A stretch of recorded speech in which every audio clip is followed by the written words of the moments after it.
খিলঞ্জীয়া ভূমিপুত্ৰ 6 জনগোষ্ঠীয়ে বিভিন্ন সময়ত আচলতে আজি দীৰ্ঘদিনীয়া এটা দাবী তেখেতলোকৰ জনজাতিকৰণৰ মৰ্যাদা এই মৰ্যাদাৰ ক্ষেত্ৰত আন্দোলন কৰি আহিছে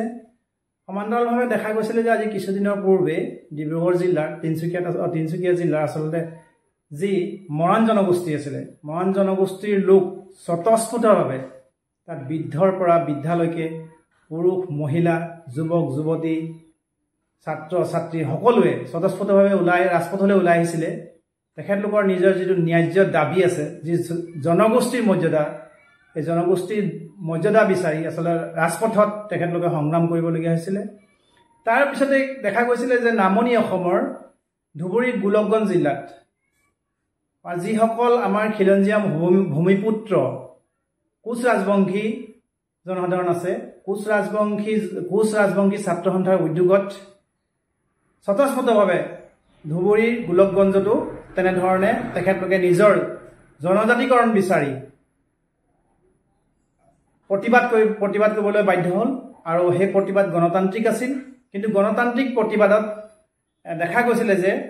যি আমাৰ এই অসম আৰক্ষী আছে অসম আৰক্ষীয়ে যি বৰ্বৰতাৰে যেনেধৰণে তাত প্ৰতিবাদকাৰীসকলক আক্ৰমণ কৰিছিল পুৰুষ আৰক্ষীয়ে মহিলা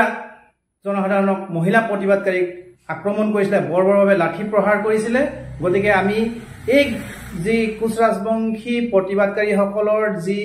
আৰক্ষীয়ে যেনেধৰণে অমানৱীয়ভাৱে যেনেধৰণে আক্ৰমণ কৰিলে লাঠিৰে প্ৰহাৰ কৰিলে আমি এই সমগ্ৰ ঘটনাটোক তীব্ৰ ভাষাৰে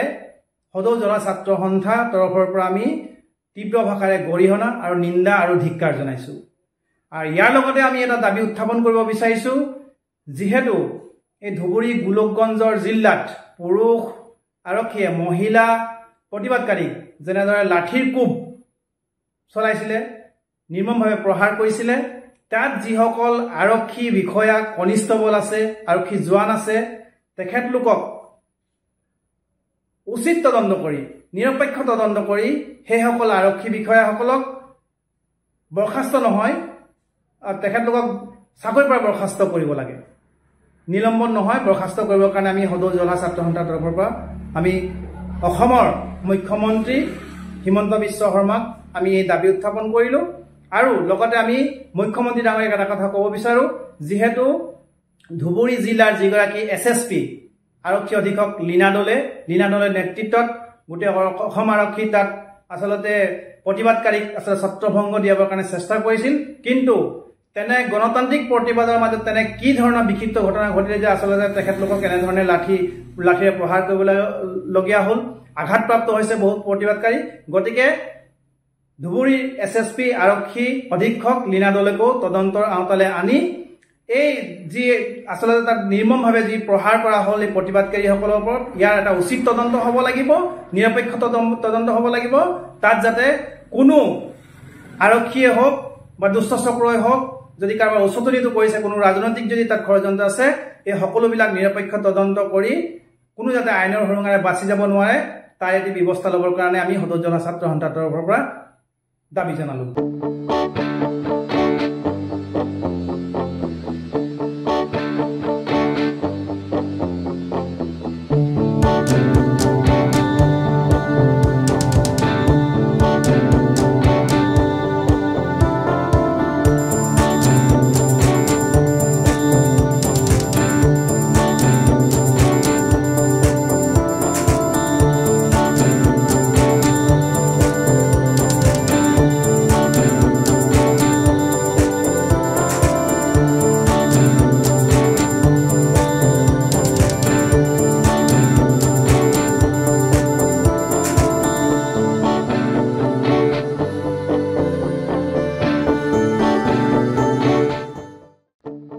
আপোনাৰ সপোনৰ ঘৰখন কেনে হ'ব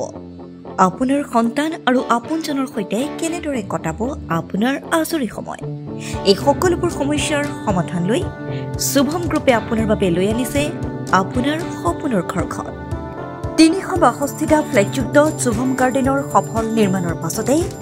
20 বছৰৰ ভৰসা 16টা প্ৰজেক্ট 28 লাখ বৰ্গফুটৰ সম্পূৰ্ণ নিৰ্মাণ আৰু 15 লাখ বৰ্গফুটৰ চলিত প্ৰকল্প নিৰ্মাণৰ অভিজ্ঞতাৰে